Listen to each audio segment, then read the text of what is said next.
the question has to be asked, who benefits, first of all? Who benefits from this? Because obviously it's not the people of Israel, and obviously not the people of Gaza. So then you think, well, who's calling the shots in Israel? Okay, it's the Israeli government. Who's calling the shots in Gaza? It's Hamas. And after these decades of research, you very clearly see that there is what I call a global cult. It's a network of secret societies, fiercely compartmentalized. So even the people in the secret societies have very limited understanding of what's happening. It's the inner core we're talking about. And this cult will be dictating to Hamas, and it will be dictating to the Israeli government through Netanyahu and others. And therefore, you've got the same hand behind Hamas and the same hand behind the Israeli government. And they're playing the populations off against each other. It's not Netanyahu who's suffering from bombing and Hamas attacks. And it's not the real people behind Hamas who are sitting in Gaza. And so it's the populations that take the consequences for the decisions made by these two organizations, which I say are, in the end, controlled by the same hand. And it's not difficult. There's very little research is necessary to see how the Israeli government has been fundamentally involved in the creation of Hamas. And so then you ask the next question, how did it happen? Why did it happen? And crucially, why was it allowed to happen? Because I've quoted a man in my books a few times over the years called Leroy Fletcher Prouty. He was a military guy who was an insider at the time of the Kennedy assassination in America. And he said that assassinations, and in this case, the Hamas attack out of Gaza, does not have to be orchestrated as it happens. It just happens. He said the biggest clue is who had the power to withdraw the usual level of security that allowed it to happen. And, you know, I've researched over the years in great detail, including books about that thick, you know, some of the military and intelligence capabilities of Israel. And you could pretty much say it's second to none worldwide. If you look at Mossad and Shin Bet and their surveillance and intelligence networks, you look at the Israeli Defense Forces and how well trained and armed and organized they are. And yet, all these people out of Gaza under the banner of Hamas somehow broke through the fence in multiple places. I hear about 15 places. And then I hear former border guards in the Israeli Defense Forces. I heard one this morning, another one, who come out and say, this is impossible. We knew when a cockroach was touching the fence, never mind a tractor. It's impossible that this would have been allowed to happen unless it was allowed to happen.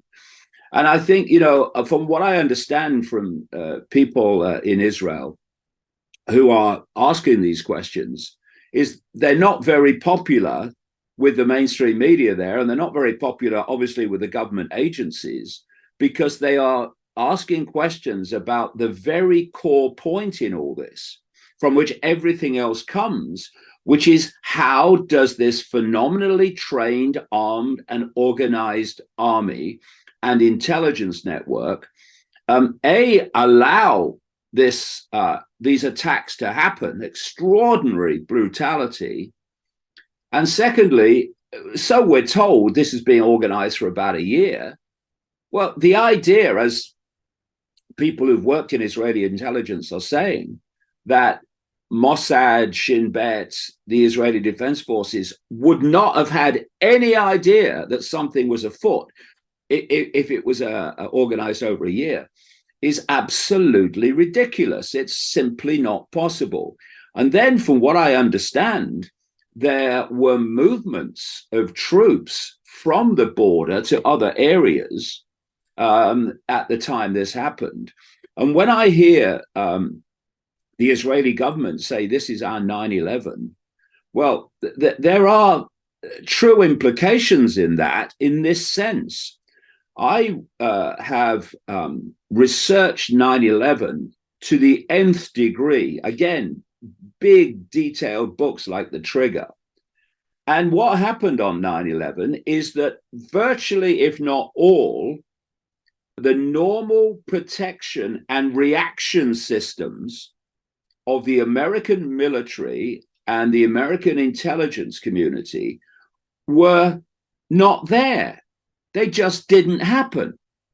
And, you know, when you hear stories from Israelis that were caught up in that brutality, and they're saying, look, no one came. Where were the soldiers? No one came for hours. That is a mirror of what happened on 9/11 in the United States, because the usual response and reaction system simply was stood down. And of course, for a simple reason, if it wasn't stood down on 9/11, if there wasn't a stand down order of some kind when the Hamas terrorists struck, they would not have been able to do what they did. And if they weren't able to do it, then the consequences that come off from that would not have been possible. And that's the key. Who benefits? What does this global cult want? It wants people fighting each other. It wants people in fear of each other. It wants to divide people. And it wants this to pan out into a much wider war, which I've been talking about now since the late 1990s, that there was a third world war that was being planned. And this is a very potential trigger that could pan out into a much, much bigger conflict, obviously. So anyone that wants this terror, this fear, this expansion of conflict benefits from the horrors that have happened and are still going on in Israel, Gaza. Well, it looks like the same thing that happened in 9/11 when bin Laden was blamed immediately, and he got out and said, no, I didn't do it, but I bless those who did. And now again, the mainstream media is blaming Iran when they go out and say, well, no, we didn't do it, but we bless those who did. There's kind of no logic for them to deny this. I've been saying since, since war, 20 years more, that they want a war with Iran, and that would also eventually include a war against Russia and China. That in effect, the West would be at war with the East. That's what they've always planned. And of course, through Ukraine now, we have a proxy war between the West and the East in the form of Russia. And that war has brought, and the sanctions on Russia have brought China and Russia closer together. And, you know, when you've been researching this for as long as I have, you see the recurring themes and you see the recurring red flags and alarm bells. For instance, one of the things I researched in great detail, one of the shall we say, horrible events, say the least, was the death of Princess Diana. And again, I walked the route that car took a number of times in Paris when I was researching that. There are 17 traffic cameras between the Ritz Hotel, where her and Dodi Fayed left, and the Pont d'Alma tunnel, where she crashed. there is a traffic camera right on top of the entrance to the tunnel. All 17 traffic cameras, just going on from what you've just said, all 17 traffic cameras were not working at the time that that journey took place. And there was a man, one of these people, one of these nerds who loves listening into police radio frequencies and what have you. And he said he was sitting on a bench near the Eiffel Tower, which is just across the river from the Pont d'Alma tunnel. And he said in the half an hour of the crash, before and after, there were no communications on the police frequencies. They stopped. At the same time, the cameras went down. So what we're talking about here is a common recurring theme, which goes back again to the Fletcher Prouty quote, that these things, they happen. I mean, once the Hamas terrorists have got through the fence, they're going to do what they do. The question is, how were they allowed to do it? And when you ask that question, and you ask the question, who had the power to call that off and allow it to happen, then you get to the real people that are behind this. And for me, Netanyahu needs to be, and Mossad and Shin Bet and the Israeli Defense Force leadership needs to be massively focused upon with this simple question. How did it happen? And it could not have happened unless you allowed it to happen, or those in control allowed it to happen. So why did you allow it to happen? And this is the point, it's really, really important point that both populations need to grasp, the Israeli population and the Gaza population and the Palestinian population. And that is, the Israeli government doesn't care about you, people of Israel. It doesn't care. It showed that when it was imposing the fascistic impositions during the COVID period and doing everything it could in league with Pfizer to get you jabbed with a jab that hadn't even undergone proper trials. So they don't care about you. They are following an agenda that is working through them. People of Gaza, Palestinian people, Hamas doesn't care about you. It is hanging you out. Does anyone think that when that was done under the banner of Hamas in Israel, that Hamas did not know what the reaction from the Israeli military and government was going to be, what we're seeing now? So they knew that this mass bombing of Gaza was going to happen, not least because it's happened before in the similar circumstances. So this is a step up on it, obviously. So both of these leadership groups are just leaving their own populations to take this extraordinary consequence for their actions. They don't care about you. And if we could just, oh, please, God, please, let's just have the sensible Israeli population and the sensible Palestinian population just start to see this and realize that while you're being told to hate the Jews, and Jewish people are being told to hate or fear the Palestinians, the same hands are on the same strings attached to both parties. This is what we need to grasp so we can start talking to each other. How many people in Israel really want a war, constant fear of war? How many people in Gaza want the constant fear of more bombing? None of them, virtually, unless they're psychopaths. So why do we have it? We have it because of who's leading the Palestinians and who's leading the Jewish people. They're the ones we need to focus upon. And then one step back into the shadows, that force that is controlling events via both of them. So, what do you think is making them do this? I mean, why, for example, Netanyahu is acting the way he does? It looks like he's almost going against his own people. Right. Well, look at Netanyahu. Look at how many times and for how long he's been prime minister of Israel over the years. And if he wasn't acceptable to this global cult, he wouldn't have enjoyed that period of leadership. He wouldn't. He's a puppet. I think he's a psychopath, just like the Hamas leadership of psychopaths.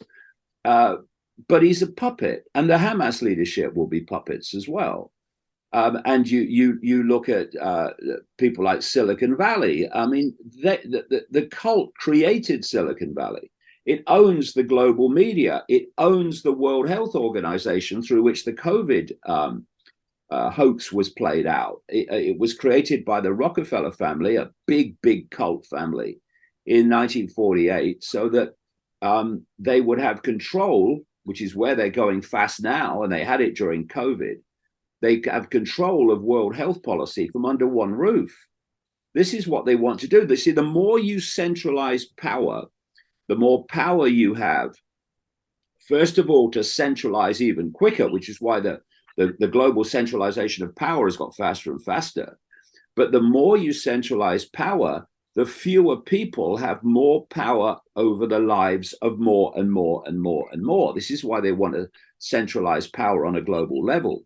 And all these things, what's happening in Israel and Gaza now, what's happening in Ukraine, the First World War, the Second World War, all these things are designed to push the world towards a centralized world dictatorship in which every country and every community would be centrally controlled by a world authority.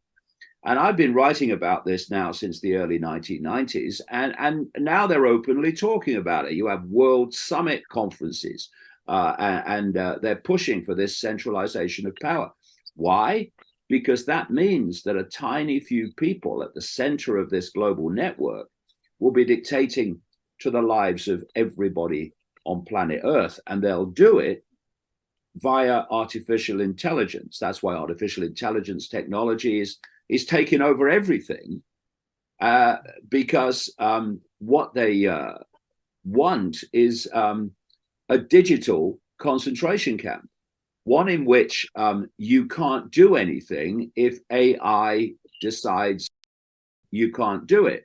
This is why they are going towards, globally, all these different countries agreeing the same thing, because it's centrally coordinated, a world currency, a digital currency that can be programmed so that it won't buy what they don't want you to buy.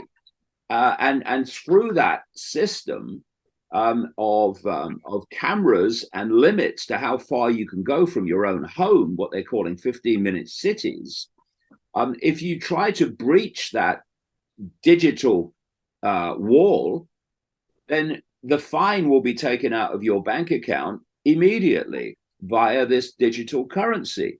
So what's happening is the world is closing in, and the currency of control that's driving it is fear. Because once you've got people in fear of something, they will look outside of themselves for something to protect them from what they've been manipulated to fear. And what will they look to? They'll look to authority. So the more people are in fear, the more they look to authority to protect them. And look at what's happened in Israel now. Of course, there's terror in Israel after what's happened. So they'll be looking to authority to protect them from here on, the very authority that hung them out to dry by not protecting them this time. So this could be allowed to happen. The people of Gaza will massively be looking at their authority, their Hamas or whatever, to protect them and to stand up for them. That's why both populations need to realize that the government of Israel and Hamas are actually assets of the same force, which is using conflict and fear and division to drive us towards this global centralized dystopia.